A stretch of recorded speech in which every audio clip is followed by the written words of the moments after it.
Hello and welcome to the session Evaluation, a Necessary Part of Our Process. I'm Dr. Heidi Long, Associate Professor and Director of the Museum Studies Graduate Program at Western Illinois University Quad Cities, and I'm so glad you're joining me today to talk about evaluation. This presentation was inspired by a chapter that I've read a couple years ago now. It came out in a publication about historic house museums called Reimagining Historic House Museums, New Approaches and Proven Solutions. And I was just really excited when I came across chapter 3, Evaluation is Not Just Nice, It is Necessary by Connie Graft. It was just a really interesting presentation of content that I had already been familiar with, but presented in an accessible way that I thought really hit the mark as far as how to get people to think about evaluation. I think sometimes when practitioners and professionals think about evaluation in museums, they oftentimes think about a process that is done by an external consultant, or that they don't know enough about evaluation to do it themselves. And I think it's interesting because Connie gets straight to the point. She thinks about, how we come up with the answers to questions like those you see on the screen. And she talks about evaluation as a necessary part of our practice because it's how we understand and hear the voices of our visitors. And so questions like, what does our audience already know about a topic? If we're planning an exhibit, do we just dive in and start developing an exhibit, or do we go to them and ask them what they already know? Do we just present exhibits and programs in a way that we don't really ask them if they know what to do? So for instance, if we have an interactive in one of our galleries and we just kind of build it and design it and put it out there without prototyping it, or without providing instructions that are clear and easy to follow, will our visitors know what to do? And so some of these questions really are interesting. How do we know what our audience wants to learn? How do we know that we're reaching the target audience? How do we even know that we're achieving our goals that we set out in the beginning of our work? And so these are some of the questions that her chapter kind of gets at the heart at. And she really said, she poses a greater question and asks, are the decisions that we make about programs, exhibits, and staff based on evidence? What evidence do we have when we go about developing these kinds of programs if we're not doing evaluation? And she gives a couple of examples in the chapter that I'll leave to you to explore on your own, which actually make a lot of sense to me and align very much with the way work sometimes is done in museums. And I know this from my own experience, that we come up with ideas because we're talking to a board member or a volunteer. Oh, that would be a great idea. Let's do that. And we don't take the time to go and ask visitors what it is exactly that they want to hear, or they'd like to know, or how they'd like things presented. And so this is where Connie makes the pitch that it's not enough to just anecdotally bring in the voices of our audience members, that we have to ask them, and to do that, we have to do evaluation. And so this presentation really touches on those goals. Why does an institution need evaluation? What is evaluation, and what does evaluation look like in a museum? And then finally, how can we do evaluation? How can it be integrated into the day-to-day processes that you apply in your work? And this is where I can hear some of you, even through this pre-recorded video, looking at me and putting your hands up and saying, no, wait, stop, Dr. Lung. I don't have the time or the money or the staff resources to do evaluation. That's just one step too far, and I just don't have time to do that. And all I can say to that is that and this is what Connie says as well, evaluation is actually planning. If you start to think about evaluation as this separate thing from the work that you're already doing, then you're thinking about it in the wrong kind of frame, through the wrong kind of lens. Connie says, I'm not going to make, you can't make any more excuses. I can't give you any more time or resources to do your work, but I can give you a toolbox and some background and foundation and how you can go about incorporating evaluation into your work. And she makes the point that you already spend time planning. Adding evaluation into your process and integrating it into your process is just a way for you to plan, only because of the way it works, because it takes data and it collects data from our visitors. It's a better way for us to meet the needs of our communities, is through evaluation, so that when we're developing programs, when we're developing exhibits, and actually in any part of the work that we do in our museum institutions, that by using data and that evidence from our own communities to support our work, it's just a better way to do our work. It's best practice. So if we think about evaluation as planning, I think that's helpful, but it is also helpful to have a definition of what evaluation actually is. And so when it comes down to it, evaluation is the systematic collection of relevant information about audiences to inform and improve our work. And there's a couple words in here that are important. The first one you can see is bold: systematic. And systematic means that when we go about gathering, collecting data, we're not doing it haphazardly, that we do it in a way that tries to remove ourselves from the actual process, in the sense that we try to create randomness so that we can get a sample of audience that's not biased in any way. For instance, if we just went out and asked all of our volunteers their opinions about our museum, those responses would be different than if we went out and took a random sample in our community.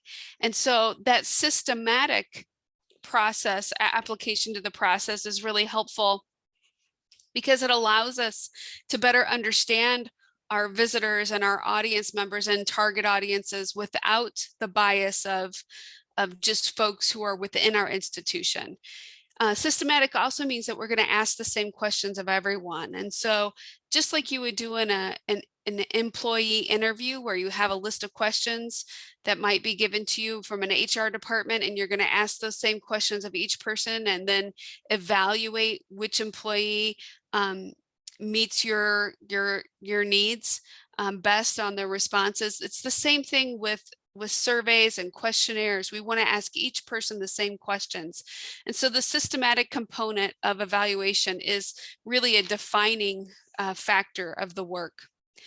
We also have to understand that we're not looking for our own perspective. When we gather data through evaluation, we're looking for somebody else's perspective. And in the case of museums, it's the visitor's perspective, or the target audience's perspective. Sometimes we might even target audiences that don't attend our museum to understand why they're not coming. And so thinking about it in those terms is helpful. And when we talk about evaluation, we're using it as a measure. So the data that we get is being used to let us know if we're meeting the current objectives and goals as written. And so it is an evaluative process that helps inform and improve the work that we do. Now, what's really interesting here is we often think about evaluation as something that helps help us track attendance numbers. That's quantitative evaluation, thinking about ticket sales and number of people who come through the doors. But really, the types of decisions supported by evaluation can be all across the board when it comes to the work that we do in museums. And so exhibits and programming obviously are places where we use evaluation to support the decisions that we make, but it can be used in lots and lots of other ways. Everything from public policy to development of resources. This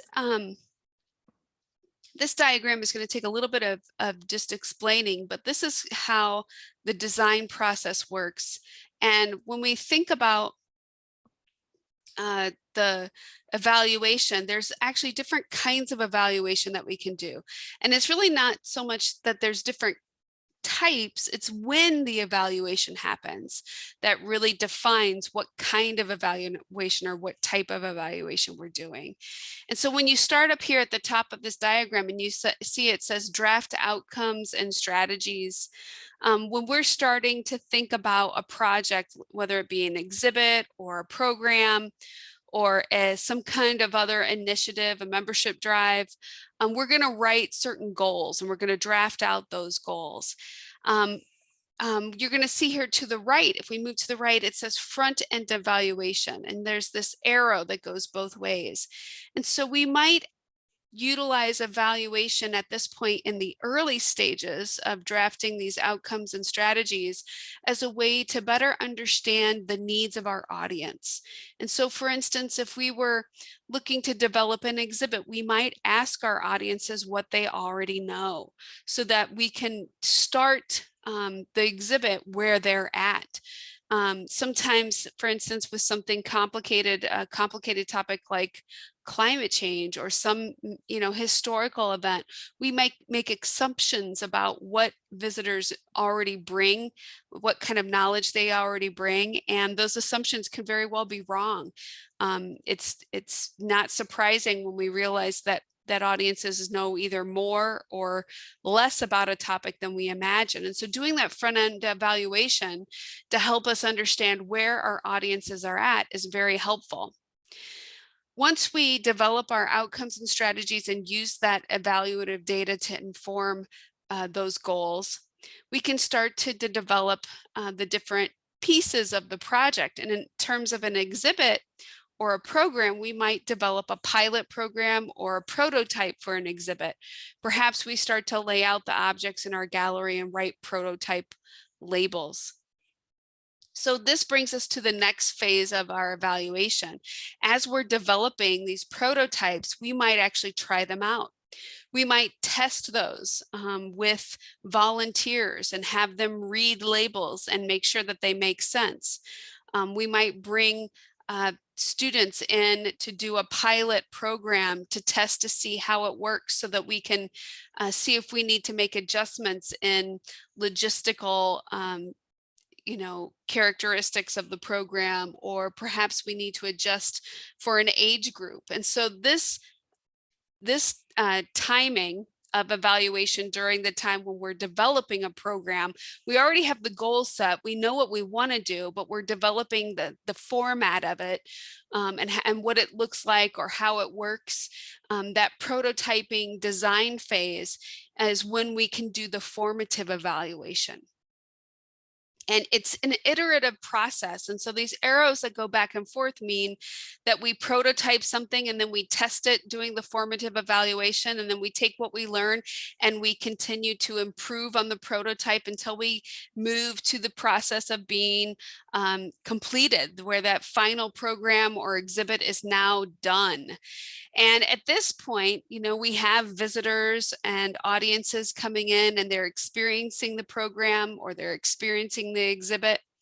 And at this point, we can do a kind of evaluation called summative evaluation.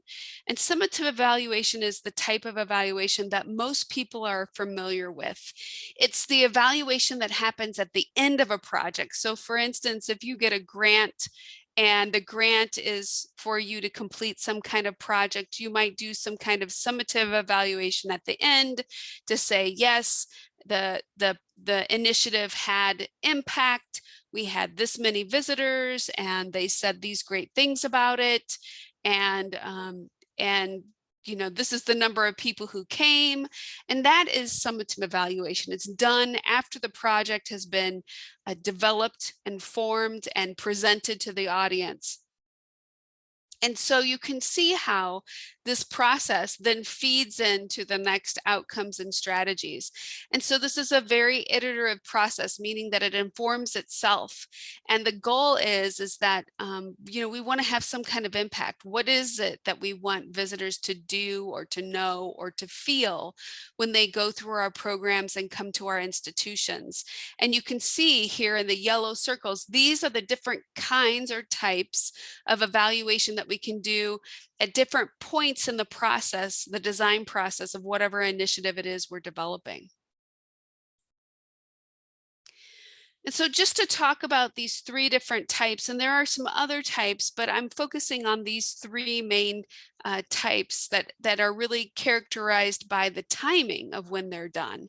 And so front end evaluation is really, what we would call a needs assessment. It could be that we're wondering if this is even something that the community needs as an exhibit on whatever topic you're looking into. Finding out what the community already knows about that topic in advance so that we can start where they're at. Um, there's the methods that are most commonly used with front end evaluation are focus groups and surveys. A survey could go out, but I think focus groups is really a great example of how this works with front end evaluation. And in the example here, the focus group of K through 12 educators who come in and you bring them into your institution and have a focus group conversation with them about the kinds of school tours and resources that will align with their new curriculum. And so talking to them about the things that they need. Maybe they need a very specific kind of resource to help them teach the new curriculum. That's where this front end evaluation can be really helpful, because if you didn't use their input, you would just be developing something based on your understanding of a new situation. And so being able to bring those educators in and hearing from them exactly about what kinds of things they need is going to mean that your product, your service, your exhibit, your program is going to be aligned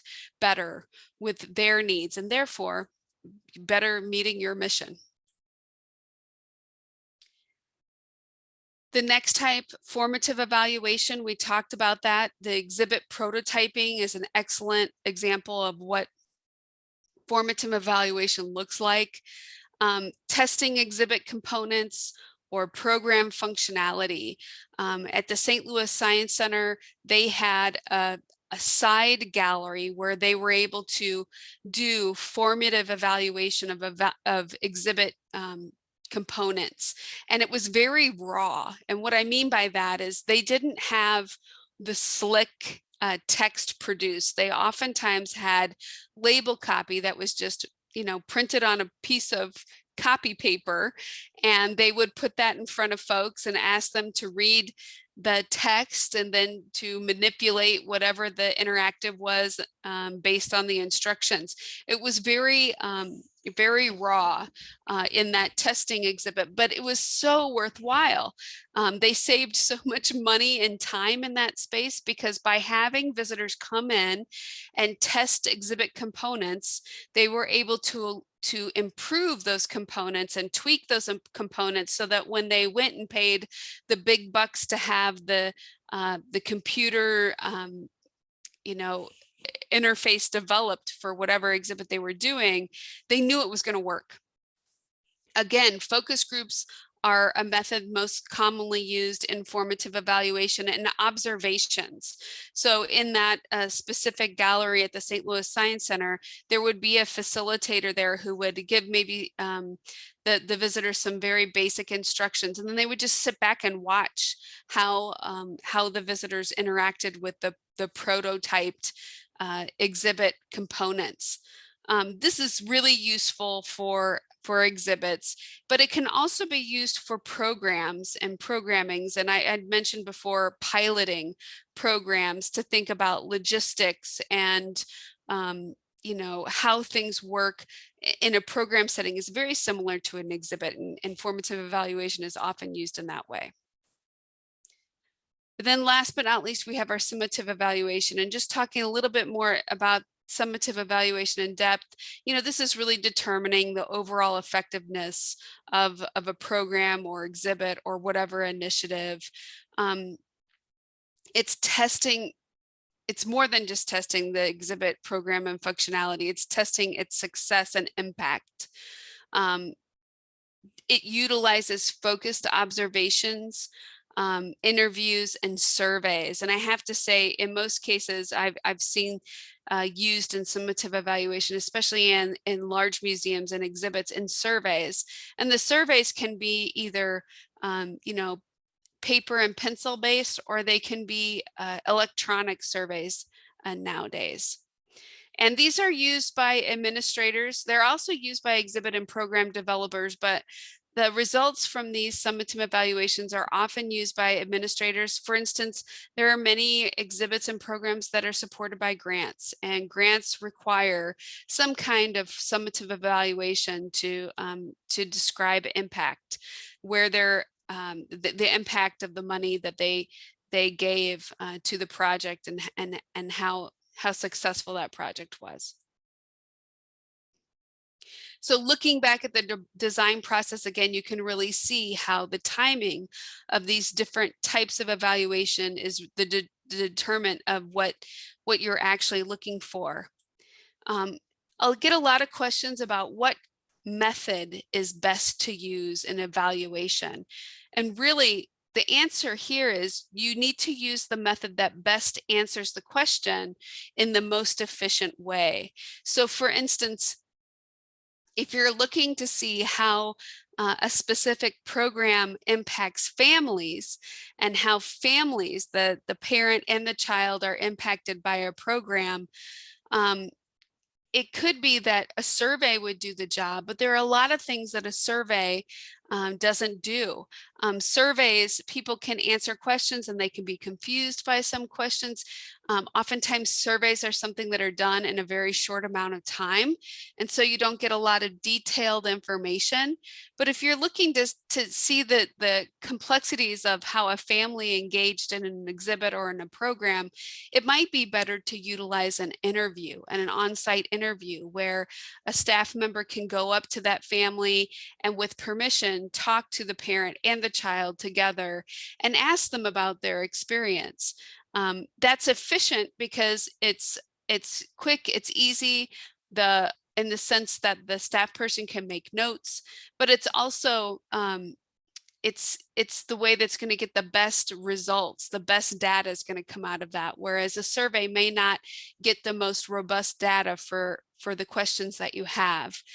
And then there are other examples where something as simple as a comment card or a post-it, or even a voting interactive. And many of you have gone to museums where they say, which one is your favorite label? And they may have 3 different label copies for one piece of art or an artifact. And they ask you to choose which one you think is the best, and then that's the one they use. This is a very interactive, participatory approach to evaluation that's very simple to set up, and it lets your visitors and audience feel like they're a part of the process of developing exhibits, which is a whole nother component of evaluation that can be can enhance the visitor experience. So just a few tips that I would recommend for evaluation. When you're doing evaluation, you want to be sure to involve staff, board members, and volunteer. The idea here is to build trust with the folks who are in the organization, so that when the data comes forward, once you collect all the information, whether it be from surveys or interviews or observations, and you analyze that information. Let's say, for instance, it tells you that there's a component of one of your exhibits that's just not working the way it was intended. And if you don't have all the members of your team on board here, especially the design team, they may not trust that data. They may not believe that visitor feedback is actually valid, and they may distrust it and not want to make change. Your best bet is to try to pull folks on board so that we're all in it together to improve the work that we do and make sure that we're communicating clearly with our visitors. And so by involving staff and board members and volunteers in this evaluative process, we can be sure that that they're a part of it, and they're more they buy in. There's buy-in there. So they need to know that their opinions matter. You can also do pilot surveys. So if you're developing a survey, whether it be a hard copy survey or one that's going to be mailed out, or one that's going to have an electronic survey that is going to come in an email to your audience with a link, it's really important that you, before you send it out, that you write your questions and you have a staff person answer it as if they were a visitor to test the instrument. Writing questions for surveys and interviews is not an easy task. It seems like it would be easy to ask people about their experience and to come up with some very clear and easily communicated ideas. But every once in a while, you'll ask a question that doesn't get quite at the heart of what you really want to know. And so by testing those instruments before you send them out, you can save yourself a lot of time. It's really important also that you don't ask questions or gather information that you don't plan to use. People don't want you to think that you're wasting their time. And so it's always best to keep a survey or an interview as short and sweet as possible. You don't need to collect all of the data, because in most cases, if you can't think of a way, if it doesn't answer the questions that you're asking that you want to get to the heart of, then you shouldn't be asking it. It's just a waste of time, and you don't need that extra information. Don't make it harder than it has to be. And then finally, in that same tone, don't make it harder than it has to be. Start small. Keep things simple. Don't try to collect everything you need to know now. Do it in little bits. And the reason for that is that it can be overwhelming. If you start collecting a lot of data, it just becomes more cumbersome to analyze all that data and to present it. I mean, in the end, one of the most important parts of evaluation isn't developing instruments and gathering the information, from your visitors. It's actually communicating the ideas and the interpretations and findings that come out of that data. That actually is the most important part of evaluation, is communicating what you learn from the evaluation that you do with your staff, your board, and your volunteers, because that's where we're working with a process that is really evidence-based, and that's the goal. All right, well, that's just the top level understanding of evaluation. I hope that I've convinced you, if you haven't done evaluation on some level in your institution, that you would look towards these resources. They can be helpful in helping you get started in evaluation. And of course, I am here to help you as well. So I thank you for your time and for listening to me today. And don't hesitate to reach out to me if you have questions about any of the information that was presented here. Museum on.